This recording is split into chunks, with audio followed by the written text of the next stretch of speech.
시작을 해보도록 하겠습니다. 저는 김선우라고 하고요. 오늘 저는 이제 비빔 AI라는 주제로 이제 서버리스에 좀 방점을 두고, 제가 이제 직접 담당했던 이제 그 사례가 공개가 돼가지고, 그거를 바탕으로 이제 그 어떤 이제 솔루션을 만들었고, 어떤 과제가 있었고, 또 이제 그거를 이제 서버리스로 어떻게 이제 구축을 했는지 이런 부분에 대해서 이제 말씀을 드리고자 합니다. 사실 이제 생성 AI 트랙도 있지만은 이제 저는 개인적으로 서버리스에 조금 더 이제 포커스를 두고 말씀을 드리고 싶어가지고 서버리스로 이렇게 이제 신청을 하게 되었습니다. 시작하기 전에 간단하게 제 소개만 좀 드리겠습니다. 일단 저는 김선우라고 하고요. 저는 이제 일본에서 서버리스 오퍼레이션스라는 이제 서버리스의 기술 지원을 이제 중점적으로 하고 있는 이제 그런 이제 회사를 운영을 하고 있습니다. 그리고 이제 저는 이제 커리어의 시작을 AWS부터 시작을 해가지고 뭐 제 스스로 뭐 풀스택 AWS 서버리스 엔지니어라고 뭐 얘기는 하고 있습니다. 그리고 이제 그 작년부터 이제 서버리스 카테고리의 AWS 커뮤니티 빌더에 선정이 되어서 이제 그 글로벌 AWS 커뮤니티도 활동을 하고 또 일본에는 이제 서버리스 커뮤니티가 따로 있습니다. 이제 거기에서도 이제 주로 활동을 이렇게 하고 있습니다. 오늘 이제 제가 그 뭐 이제 중점적으로 이제 말씀을 드리고 싶은 포인트를 4가지 정도 이렇게 해봤습니다. 그 이제 조금 이제 제목은 이제 좀 비빔 AI라고 약간 이렇게 이제 해봤지만은 실질적으로 제가 말씀을 드리고자 하는 내용은 오늘 이제 생성 AI를 활용한 일본의 방송사 오운드 미디어의 영상 콘텐츠 재생산 사례 소개. 뭐 이렇게 하니까 좀 너무 길어가지고 제목을 좀 바꾸게 되었습니다. 근데 이제 그 내용을 이제 오늘 간단하게 어떻게 이제 어떤 내용을 전해드릴까 말씀을 드리자면은 일단은 이제 먼저 오늘 이 사례를 이제 그 알려드리기 위해서 기본적으로 알아야 될 이제 포인트가 2가지가 있습니다. 그게 이제 아마존 베드락이라는 서비스고 그다음에 이제 레그라고 하죠. 이 검색 증강 생성이라는 게 있는데 뭐 여기 계신 분들 대부분이 알고 계실 거라고는 생각은 합니다만 혹시나 이제 잘 모르시거나 혹은 들어는 봤는데 뭔지는 잘 모르겠다 하는 분이 계실 것 같아가지고 간단하게 포인트만 말씀드리고 넘어가도록 하겠습니다. 그리고 이제 생성 AI의 유스 케이스에 대한 고민, 그리고 이제 실질적으로 이제 이 사례 내용이죠. 일본 방송사의 이제 비즈니스 과제와 솔루션, 그리고 거기에 이제 기술적 과제가 있었기 때문에 그게 어떤 건지, 그리고 어떻게 해결을 했는지. 마지막으로 이제 서버리스 트랙이기 때문에 이 모든 것을 이제 고정 비용 지출 영원 이렇게 해가지고 이제 그 보통 서버리스 서비스들 보면 AWS도 보면 이제 최소한 그래도 미니멈으로 어느 정도 이제 돈이 들겠다라는 부분이 있지만은 그런 거 없이 제로 스케일 가능한 서비스만으로 구축한 이제 그런 아키텍처가 되기 때문에 그 부분도 설명을 이제 드릴 예정입니다. 그럼 일단은 이제 베드락에 대한 설명을 간단하게 먼저 드리도록 하겠습니다. 이 아마존 베드락 이제 그 GA가 된 지, 출시가 된 지 대략 1년 조금 더 넘은 것 같은데요. 이게 이제 그 다양한 그 이제 생성 AI의 기반 모델들을 AWS를 통해서 접근을 할 수 있는 그런 서비스가 되는데 굳이 뭐 각각 예를 들면 뭐 오픈 AI라든지 뭐 클로우드라든지 이런 이제 생성 AI 각각의 이제 그 모델들하고 이제 직접 계약을 해서 사용을 할 수도 있겠지만은 베드락을 사용하는 이유가 있습니다. 그게 이제 제일 큰 이유가 이 아마존 베드락 자체가 AWS의 API를 사용해서 접근을 할 수 있다는 점이 한 가지 특징이지 않을까 싶습니다. 그리고 이제 AWS의 요금으로 이제 온디맨드 모드가 있고 그다음에 예약 사용이 있고 우리가 실제로 이렇게 이제 프로덕션에서 사용을 하려면 예약 사용을 해야겠지만은 그렇지 않더라도 이제 예를 들면은 샤넬에서 이제 뭐 업무 효율화적으로 이제 활용을 한다든지 아니면 이제 간단하게 POC를 한다든지 이런 부분은 온디맨드로 충분히 가능하기 때문에 굉장히 비용적 이점도 있는 것 같습니다. 그리고 이제 AWS API이기 때문에 이 말인즉슨 AWS SDK 같은 걸 써가지고 이제 다른 AWS 서비스들하고 비슷하게 사용을 할 수가 있기 때문에 굉장히 편하게 사용을 할 수가 있다는 점 있고 또 이제 여러 가지 모델을 사용할 수 있기 때문에 이제 뭐 그런 이제 각종 모델의 테스트라든지 운영을 하기 굉장히 편한 점이 있는 것 같습니다. 그래서 이게 이제 US 웨스트 2 리전이긴 한데 뭐 여기 보면 뭐 라마도 있고 뭐 클로드 시리즈 많이 쓰죠. 그리고 이제 뭐 여러 가지 모델들이 있기 때문에 그리고 또 이제 이미지 생성 모델 같은 경우도 있기 때문에 뭐 이게 이제 서울이나 도쿄 리전 같은 경우에는 이국보다는 조금 더 줄어들긴 했지만 이제 클로드 3 패밀리 같은 경우에는 이제 더 나와 있기 때문에 굉장히 이제 사용하기 좀 편하게 이렇게 되는 것 같습니다. 그리고 이제 그 간단하게 우리가 이제 Q&A 같은 이제 그런 앱을 만들고자 할 때 그 각 예를 들면 이런 경우가 있습니다. 그 우리가 모델을 좀 스위칭을 해가면서 사용을 하고 싶거나 이럴 때 그 베드락 같은 경우에는 그걸 이제 굉장히 하기가 쉽기 때문에 모델 아이디를 이렇게 바꿔주면서 사용을 하면 되고 거기에 대해서 접근을 할 때 우리가 일반적으로 쓰는 이제 AWS 인증 정보를 사용해서 접근을 할 수가 있기 때문에 다른 AWS 서비스와 같은 방법으로 생성 AI 기반 모델 접근 및 이용 가능 이런 점이 저는 이제 아마존 베드락을 사용하는 가장 큰 이유가 아닐까 그렇게 생각을 하고 있습니다. 그리고 이제 검색 증강 생성 레그라고 하는데 이제 요거를 이제 뭐 대부분 다 잘 아시겠지만은 이걸 이제 왜 사용하느냐인데 여기 보면 이제 밑에 그 뭐 생성 AI 기반 모델이 있습니다. 근데 얘가 만약에 출시된 시점이 뭐 만약에 2024년 8월이라고 치면은 얘는 2024년 8월 이전에 있는 데이터는 알고 있겠지만은 2024년 8월 이후의 데이터는 모를 겁니다. 그래서 뭐 예를 들면 2024년 9월, 10월에 뭐 어느 회사의 주가가 얼마나 되냐 이런 걸 물어봐도 모르죠. 근데 이제 만약에 그러한 어떤 특정 정보나 조금 이제 최신의 정보를 이렇게 이제 예를 들면 이제 질문을 받으면 답변을 해주고 싶을 경우에 미리 여기 보면은 이제 벡터DB가 있는데 여기에 이제 한마디로 말하면 지식 보관소 같은 곳이죠. 여기에다가 미리 이제 대답을 할 수 있는 내용을 벡터화 시켜서 저장을 해 놓으면은 질문과 연관된 내용을 이제 이렇게 검색을 할 수가 있습니다. 그래서 그 검색된 내용과 질문을 합해서 모델에 던져서 이제 원하고자 하는 답을 이렇게 이제 생성을 해서 얻을 수 있는 그런 이제 구조가 되겠습니다. 그래서 미리 우리가 이제 제공할 수 있는 내용을 저장을 해놓고 거기에서 검색을 해서 필요한 내용만 이렇게 뽑아가지고 전달을 할 수가 있다. 이렇게 이제 알아두시면 좋을 것 같습니다. 그래서 오늘 말씀드릴 사례는 이 이제 기본적인 레그의 구성을 바탕으로 조금 응용을 해서 이제 하게 된 내용인데 자세하게 좀 설명을 드리도록 하겠습니다. 다만 이제 거기에 가기 전에 텍스트 생성 AI를 이제 우리가 이제 사용을 이제 많이 요즘에 하게 됐긴 하지만은 아마 이런 의문점들을 한 번씩은 여러분들 머릿속에 한번 이제 떠올리지 않았을까 그렇게 생각을 합니다. 이게 생성 AI 이렇게 얘기는 많이 하는데 이게 진짜 업무에 도움이 될까? 이게 뭐 챗봇 이런 거 만들 수도 있지만은 실질적으로 이게 얼마나 도움이 되느냐. 예를 들면 그냥 네이버에 우리가 검색하는 게 더 빠를 수도 있고 아니면 뭐 사람들한테 물어볼 수도 있고 굳이 왜 생성 AI를 써야 될까? 그리고 이제 수익을 가져다 두는 상용 서비스에 사용될 수 있을까? 근데 뭐 한마디로 얘기하면 이걸로 돈을 벌 수 있겠느냐? 뭐 이런 이제 생각을 한 번쯤은 해보지 않았을까 싶습니다. 그래서 제가 일본에서 주로 일을 하다 보니까 일본에 나온 AWS 공개 사례를 이제 바탕으로 몇 가지 좀 픽업을 해보자면 뭐 많은 경우에 이제 사내 문서 검색 엔진으로 활용 이렇게 해가지고 예를 들면 건설회사 같은 경우에는 이제 건설 입찰을 하거나 아니면은 이제 프로젝트 시작할 때 그 부지에 대한 이제 토지에 대한 정보라든지 아니면 종합상사 같은 경우에는 이제 뭐 종합상사 같은 경우는 여러 거래처가 있고 이제 굉장히 역사가 오래된 거래처도 있고 그런 경우에 뭐 입찰이나 발주 정보 이런 거를 이제 원하는 정보를 찾기가 굉장히 힘든 경우가 있기 때문에 그런 거를 이제 디지털화해서 이제 사용을 한다든지 그다음에 인사부서 같은 경우에 뭐 입사, 퇴사, 뭐 연말 정산, 세금 계산 뭐 혹은 이제 뭐 입사를 할 때 온보딩을 하더라도 뭐 여러 가지 서류 작업 이런 게 많기 때문에 특히 일본은 좀 많거든요. 그래서 이제 뭐 그런 거를 이제 안내를 할 때 너무 복잡하니까 이제 예를 들면 챗봇 같은 걸 이렇게 알려줄 수 있는 이제 그런 서비스도 있고, 그다음에 고객을 대상으로 한 Q&A 기능 제공이라 그래가지고 뭐 생산한 제품의 사용 설명서 매뉴얼에 기반한 Q&A 제공인데 뭐 사실은 이제 한국 사람들은 가전 제품을 사면 우리 보통 버튼을 눌러보고 이렇게 사용법을 이렇게 하는구나 하는데 일본 사람들은 이제 매뉴얼을 보거든요. 근데 이제 글자가 너무 많아요. 그러니까 이제 일본 사람들도 이게 읽기 버거운 거예요. 그러니까 이제 이런 경우에 생성 AI로 이제 필요한 이제 부분 같은 경우를 이제 질문을 해서 이제 받을 수 있는 그런 서비스도 나와 있고 뭐 그런 경우도 있습니다. 다만 이거는 이제 일반 가전제품 쪽에 이제 내용이기보다는 뭐 조금 더 이제 규모가 큰 공산품에 들어가는 이제 그런 부품에 대한 사용 설명서라든지 그런 데서 더 적극적으로 이용이 되고 있는 이제 그런 상황인 것 같습니다. 그다음에 뭐 오픈 캠퍼스나 뭐 입시 설명 이런 데서 뭐 예상 질문을 받는다든지 그다음에 업무 효율화 같은 경우에 예를 들면 뭐 보도 자료 생성 뭐 이런 것도 자동적으로 하고 뭐 회의록도 작성 같은 것도 자동적으로 하고 뭐 이런 식으로 이제 사용되는 경우가 좀 많은 것 같습니다. 근데 이런 거는 이제 좀 많은 사례인데 오늘 제가 말씀드릴 사례는 조금 특이한 사례인데 영상 컨텐츠를 재활용하는 일본 방송사의 오운드 미디어 사례라 그래가지고 일본에 이제 삿포로가 있는 동네죠. 홋카이도라는 지역이 있는데 거기에 있는 이제 방송사입니다. 근데 이 방송사에서 블로그 사이트를 갖고 있는데 여기 보면 소다네라는 사이트인데 이게 어떤 사이트냐면 여기 보면 이렇게 이제 블로그 기사들이 이렇게 나와 있고 그다음에 기사 뭐 예를 들면은 이제 뭐 요리 레시피 같은 경우는 뭐 버섯을 재료로 해서 뭐 주먹밥을 만드는 뭐 그런 레시피인데 이런 이제 기사를 이제 올리는 그런 블로그 사이트가 있습니다. 근데 이 블로그 사이트를 이제 이거를 담당하는 사람이 한 명 있었는데 잠시만요. 네, 담당하는 사람이 한 명 있었는데 이거를 이제 5년 정도 이 블로그를 운영을 했는데 5년 운영하고 이제 겨우 흑자화가 됐다 그럽니다.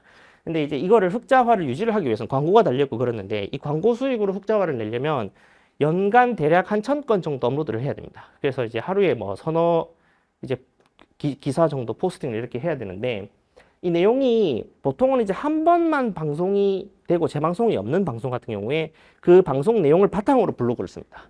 그리고 또 요리 방송 같은 경우에 레시피가 있으니까 그걸 이제 블로그로 또 변환해서 올리고 그래서 담당자가 영상을 보고 사진이랑 텍스트 구성의 블로그 기사를 이제 손으로 써서 이렇게 포스팅을 했는데, 여기 보면은 이제 뭐 70% 정도가 이제 이 운영팀에서 작성을 쓰는데, 이게 이제 작성을 하는데 각자 이제 주 업무가 있는 상황에서 틈틈이 이렇게 작업을 해서 업로드를 하는 그런 형식이라고 보시면 되겠습니다. 그러다 보니까 이게 이제 30% 정도는 이제 그 담당 스태프들이 짬짬이 하는데, 미디어 운영팀에서는 이렇게 이제 뭐 한 사람이 주로 이렇게 기사를 썼다고 하는데, 이 사람이 이제 다른 부서로 전출을 가게 돼가지고 이제 이거를 이제 1000건 정도의 업로드의 페이스를 이제 유지할 수가 없게 됐다라는 게 이제 이 그 사례의 이제 본질적인 과제가 되겠습니다. 근데 이 블로그 기사 내용이 완전히 이제 무에서 유를 창조하는 게 아니라 영상 컨텐츠가 이미 있기 때문에 그 영상 파일을 바탕으로 이제 제작을 하면 되는 거여서 그 부분이 약간 좀 특징적인 부분이었습니다. 그리고 이제 그 1000건의 업로드가 필요한 게 이제 그 SEO라고 그러죠. 그 검색 엔진 최적화를 하기 위해서는 그 그러니까 업데이트 빈도를 많이 높여야 되기 때문에 그런 부분에서 이제 기사를 많이 내는 게 일단 필요했다라는 점이 특징적인 것 같습니다. 그래서 이거를 해결하기 위한 주요 요건으로서 새 구성원이 들어와도 블로그 업로드의 주기 및 양을 유지할 것, 그리고 어느 한 사람에게 업무가 집중되거나 이제 속인화, 그 사람이 아니면 안 되는 업무를 만들지 않을 것, 그리고 이 솔루션 자체는 이제 사람이 이렇게 하는 게 아니라 시스템적으로 이렇게 해결할 수 있는 그런 솔루션이어야 할 것, 이런 이제 그 요건이 있었습니다. 그래서 그때 이제 생각을 했던 게, 영상을 바탕으로 기사를 써야 하는 조건이라면 오디오를 일단 영상 파일을 업로드를 하고 거기에 있는 오디오를 따서 그걸 텍스트로 변환을 하고, 그다음에 생성 AI를 사용해서 그 이제 오디오 내용을 바탕으로 내용이 요약된 블로그를 자동으로 작성을 할 수 있지 않을까, 그렇게 아이디어가 떠올랐습니다. 그런데 여기서 이제 기술적 과제가 나오는데, 영상 캡처를 뜨고 내용과 연관성 있게 지정하는 방법인데, 그 우리가 보통 이제 예를 들면 영상 파일 입력을 한다고 합니다. 그러면은 이제 뭐 간단히 생각해 보면 S3의 파일을 일단 업로드를 하고, 그다음에 AWS 보면 아마존 트랜스크라이브라는 서비스가 있어서 오디오 파일을 텍스트로 이렇게 이제 바꿔주는 서비스가 있습니다. 이게 좀 대단한 게 그 화자 분리가 돼요. 그러니까 A라는 사람하고 B라는 사람하고 대화를 하는 내용이면은 A하고 B하고 이렇게 분리해서 이렇게 이제 나오거나 합니다. 그래서 되게 이제 좋은 서비스인데, 뭐 이거를 사용하면은 이제 그 영상의 소리를 이제 텍스트로 변환하는 것도 크게 어렵지 않게 가능합니다. 그리고 이제 캡처를 떠야 되는데, 캡처 뜨는 것도 뭐 오픈CV 사용하면은 동영상 파일 읽어가지고 뭐 내가 원하는 시점에 캡처를 뜰 수가 있습니다. 그런데 앞에서 보면은 기사 안에 사진이 들어가 있었는데, 이 사진을 이제 아무 사진이나 넣는 게 아니라 전후 맥락을 이제 파악을 한 상태에서 적절한 사진을 이렇게 딱 넣어야 되는데, 이걸 어떻게 이제 지정을 할 거냐라는 게 한 가지 기술적 과제가 됐습니다. 보통 생성 AI를 그러면은 생성은 하는데, 이제 이거를 이해를 하고 사진을 넣는 작업을 어떻게 할 것이냐라는 부분이 이제 포인트가 된다고 생각하시면 좋을 것 같습니다. 그래서 이때 이제 그 레그를 이용하는 레그를 좀 응용해서 해보자. 뭐 사실 그것밖에는 방법이 없었기는 하지만은 그래서 이제 여러 가지 검토를 좀 해보고 실제적으로 이제 해결을 했던 방법이 이런 방법이 되겠습니다. 일단은 첫 번째로 영상 파일이 업로드가 되면은 이제 그 오디오를 텍스트 파일로 변환을 하고, 그 다음에 캡처를 뜰 때 캡처를 예를 들면 동영상 파일이 1분이다 그러면은 60초고 예를 들면 6초 간격으로 캡처를 10개를 땁니다. 그 다음에 이미지 입력이 가능한 이제 모델을 사용해서 이미지 정보를 텍스트로 변환하는 입력을 해야 되는데, 이게 어떤 거냐면은 이거를 했던 이제 당시가 클로우드 3 패밀리가 막 등장했을 때였기 때문에, 그때 이제 특징적인 게 이미지 파일을 첨부를 해서 프롬프트를 넣으면 그 이미지 파일에 대한 내용을 바탕으로 생성을 할 수 있는 기능이 그때 이제 나왔었습니다. 그래서 이제 이게 한 올해 2월, 3월 그쯤 되는 시기였었는데, 그래서 이 캡처를 일단은 싹 다 텍스트 파일로 변환을 합니다. 그리고 아까 레그에서 말씀드렸던 것처럼 생성 AI가 이미 모델이 이미 모르는 이제 그런 내용을 벡터DB에다가 미리 저장을 시킬 수가 있기 때문에 캡처를 일단은 다 텍스트로 변환한 다음에 그거를 벡터DB에 저장을 합니다. 그리고 나서 기사 생성 요청이 들어왔을 때 일단 오디오 대본을 바탕으로 드래프트를 한번 쓴 다음에 각 단락을 이게 드래프트 쓸 때 프롬프트에서도 예를 들면 4개, 5개, 6개 이런 식으로 이제 몇 개의 단락으로 이렇게 이제 구성을 하도록 프롬프트를 짰습니다. 그리고 그 단락에 맞는 이미지를 벡터DB에서 검색해서 가져오도록 한 뒤에 그 텍스트 내용에 따라서 어떤 부분에 어떤 이미지를 지정할 건지에 대한 이제 그 프롬프트를 작성을 해서 해결을 했다라는 게 이제 주요 요지가 될 것 같습니다. 그래서 일단은 영상을 업로드를 하고 그 영상을 이제 수초 단위로 이제 분할 캡처를 한 다음에 텍스트로 변환하고, 그 다음에 벡터DB에 저장을 하고, 그 이제 그 이미지 텍스트를 로드한 다음에 다 합쳐가지고 기사를 생성하는 이런 방식으로 해결을 했다고 보시면 될 것 같습니다.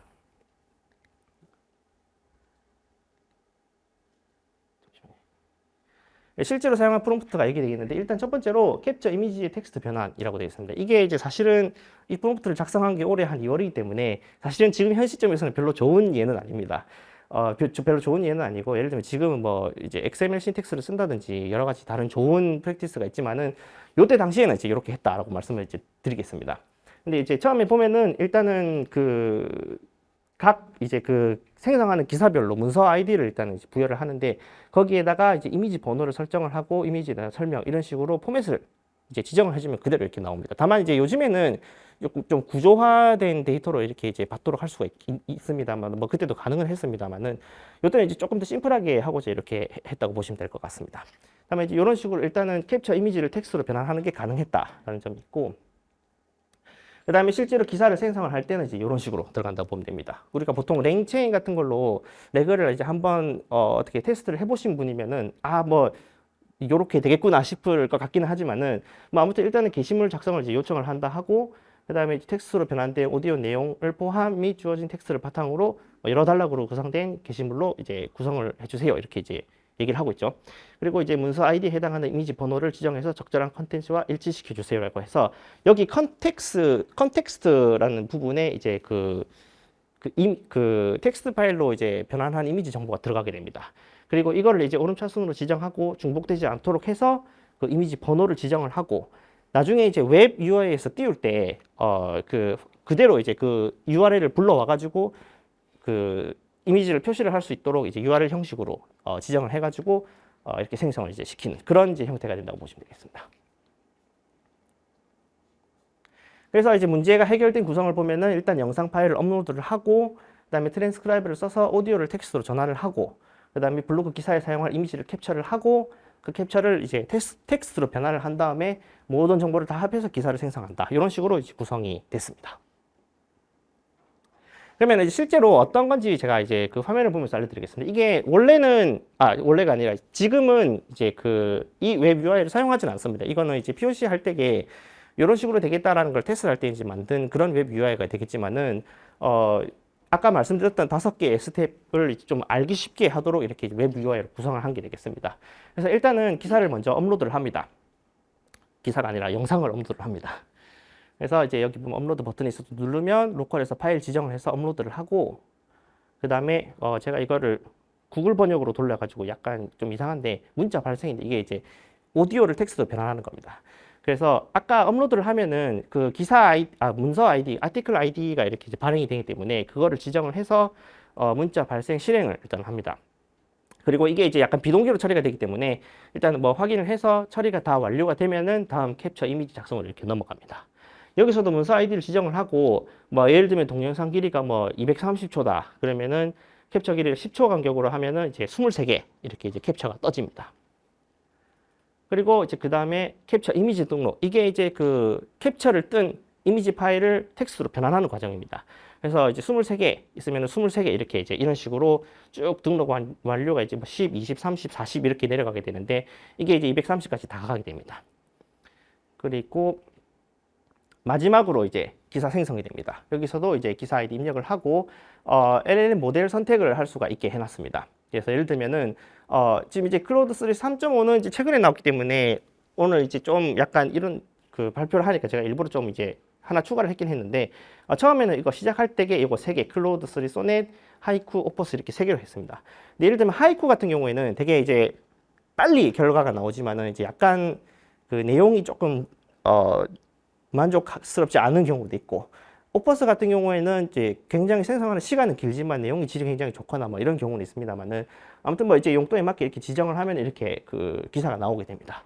그래서 예를 들면은 이때 이제 여기 나온 기사 같은 경우에는 이 홋카이도에 있는 이제 로컬 전철 노선이 있습니다. 기차 노선이 있는데 거기서 이제 어떤 노선이 이제 폐지가 된다라는 이제 보도 방송인데 여기 보면은 뭐 네무로선이라는 뭐 선인데 거기서 마지막 날 뭐 이제 종이 연극으로 이제 추억을 이제 보존한다 뭐 이런 내용인데 여기서 보면은 여기 사토시라는 여기 할머니가 있죠. 이 사토시는 네무로선의 추억을 소중히 하고 있어 선로가 폐지가 되는 것을 아쉬워하고 있습니다. 이렇게 되는데 아쉬워하고 있습니다라는 이 말에 아쉬워하는 이제 이 할머니의 표정이 이제 나오는 걸 이거 맞추는 이제 요 부분이 이제 중요한 포인트가 되고 이제 요거를 이제 맞춘다고 이제 며칠 밤을 새면서 프롬프트를 조정을 했다. 뭐 그렇게 이제 말씀을 좀 어, 드립니다. 예. 그래서 이제 요거를 이제 실제적으로는 테스트를 할 때 이 웹 UI를 만들었는데 이거를 실제로 지금은 어떻게 활용을 하고 있냐면은 이거를 이제 처음에 릴리스한 게 올해 5월인데 아까 요 앞에 이제 스텝 펑션 이제 그 세션이 있었는데 여기서도 스텝 펑션을 사용했습니다. 그래서 실제로는 웹 UI를 사용을 한 거는 아니고 방송이 맨날 나오기 때문에 그거를 이제 일단은 S3 한 대 못 와가지고 그거를 이제 그 각 하나의 영상당 7개, 8개 기사를 생성할 때마다 뭐 매번 똑같은 기사가 나오는 건 아니기 때문에 7개, 8개 정도를 이제 미리 스텝 펑션으로 아까 5개 있는 그 플로우를 이제 워크 플로우를 짜서 기사를 미리 생성을 해서 그걸 이제 프린트아웃을 한 다음에 그거를 이제 아침에 담당자 그 책상에 이렇게 딱 올려놓는 식으로 이렇게 이제 운용을 했습니다. 그러면 이제 담당자가 출근을 하고 그걸 뭐 그대로 이제 올린다기보다는 뭐 사진도 이렇게 체크도 좀 해봐야 되고 그래서 이제 그때부터 사람이 하기는 합니다만은 완전히 처음부터 쓰는 게 아니라 일단은 그 드래프트를 보면서 쓰는 거기 때문에 상당히 기사 작성 시간이 좀 절약이 됐다 이렇게 이제 보시면 될 것 같습니다. 그리고 이제 전체적인 시스템 구성인데 아까 이제 웹 UI 같은 경우에는 지금은 안 쓰지만은 뭐 일단은 구성을 이제 이렇게 했습니다. 그리고 5개의 스텝이 각각 웹 API가 있습니다. 근데 이제 이거 보면 이제 우리가 자주 쓰는 API 게이트웨이랑 람다 조합을 이렇게 썼고 그다음에 이미지 캡처 같은 경우에는 이제 API에서 SNS를 불러가지고 거기에서 이제 오픈 CV가 들어있는 람다를 이제 불러서 그 람다가 이제 그 캡처를 떠서 S3에 저장을 하고 그 다음에 기사 생성 같은 경우에도 SNS로 람다를 불러서 처리를 하는 이런 식으로 이제 구성을 해봤습니다. 그리고 이제 벡터DB가 좀 포인트가 되는데 처음에 요거를 이제 만들 당시에는 모멘토라는 그 서드 파티 서비스가 있습니다. 이게 서버리스 캐시 서비스인데 여기에서 이제 리얼타임으로 이렇게 이제 프론트엔드랑 그 약간 퍼브 서브 형식으로 이제 그 통신을 할 수 있게 해주는 토픽스라는 서비스와 그 다음에 이제 벡터DB 서비스인 벡터인덱스라는 거를 썼었습니다. 그리고 이제 뭐 생성 AI의 람다가 젠 AI 람다라고 되어 있는 요 오른쪽 밑에 요거 같은 경우에는 주요 이제 라이브러리로 랭체인을 썼었고 그다음에 API 로직 같은 경우에는 이제 호노라는 약간 이제 일본 사람이 만든 라이브러리인데 라무다리스라 그러죠. 그 API 개수만큼 람다를 만드는 게 아니라 한 API에서 루팅 처리까지 이렇게 다 하는 이제 그런 이제 구성으로 좀 했었습니다. 그리고 이제 프론트엔드 같은 경우에는 넥스트 많이 쓰지만 저는 개인적으로 리믹스를 좋아하기 때문에 리믹스를 한번 넣어봤습니다. 그런데 잠시만. 벡터 DB가 이게 이제 서버리스로 완전히 하기가 조금 힘든 부분이 있습니다. 그래서 포인트가 이렇게 되는데 그 베드락에 보면은 이제 날리지 베이스라는 서비스가 있는데 거기에서 보면은 이제 약간 이 레그 구성을 이제 그 약간 로우 코드라 그러죠. 콘솔 화면에서 이렇게 이제 지정을 하는 방식으로 좀 간단하게 구축을 할 수가 있는데 거기서 벡터 DB 솔루션을 고를 때 보면 선택지가 이렇게 있습니다. 5개 정도 이렇게 나와 있는데 오픈 서치 서버리스가 있고 뭐 오로라도 있고 몽고DB도 있고 뭐 파인콘도 있고 뭐 레디스도 있는데 사실은 여기서 제로 스케일이 가능한 항목은 여기 파인콘 하나밖에 없습니다. 그래서 반대로 말하면 파인콘을 쓰면은 우리가 이제 제로 스케일로 이제 완전한 이제 서버리스 서비스로서 이제 벡터DB를 사용을 할 수가 있습니다만은 이 벡터DB 그 파인콘 말고도 아까 제가 말씀드린 모멘토라든지 그 다음에 이제 타이DB라는 또 서비스가 있습니다. 이라든지 아니면 이제 뭐 이런 서드 파티 외부 서비스를 사용하기 힘든 경우에 오픈 소스로 이제 크로마DB라는 솔루션이 있기 때문에 요거를 사용하면은 일단은 제로 스케일 서버리스로 구축을 할 수가 있다라는 부분이 있습니다.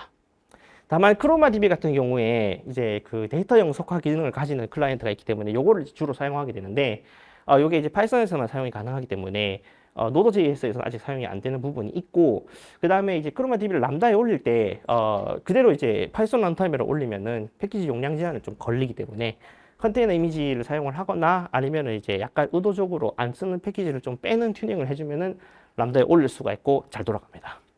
다만 이제 이 데이터 영속화 기능을 이제 그 프로덕션 환경에서 쓰는 게 이제 추천되는 구성은 아니기 때문에 웬만하면은 이제 제로 스케일 서버리스로 구성을 한다 그러면은 파인콘이라든지 이런 이제 그 서드 파티 솔루션을 적극적으로 검토를 하시는 게 좋지 않을까 그렇게 생각을 하고 있습니다.